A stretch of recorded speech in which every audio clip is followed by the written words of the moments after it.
नमस्कार फ्रेंड मुरास आपण मैंने देखुन टीच ओडिया स्टोरी आपण मैंने वीडियो देखिए। आज आईसीएसई मैट्रिक और द्वादश श्रेणी परीक्षाफल आज बाहर बंधुगण एवं ब्रेकिंग न्यूज आसी आईसीएसई मैट्रिक और द्वादश श्रेणी परीक्षाफल आज बाहर बंधुगण यह परीक्षाफल केमिति बाहर केते बेले बाहर और क्यों साइड में बाहर यह जानापी बंधुगण यह वीडियो को आपण मैंने शेष पर्यंत देखूँ।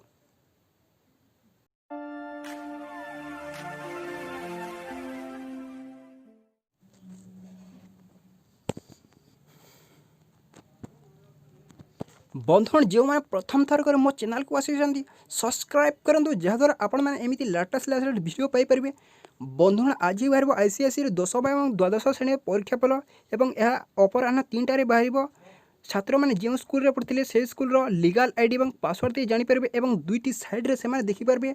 प्रथम से www.CISC ORG और द्वितीय साइड है www.result.CISC ORG जानीपर। बंधुगण ये वीडियो आपको जब भल लगे निश्चित लाइक सब्सक्राइब और पाखर बेल आइकन बटन को क्लिक करी।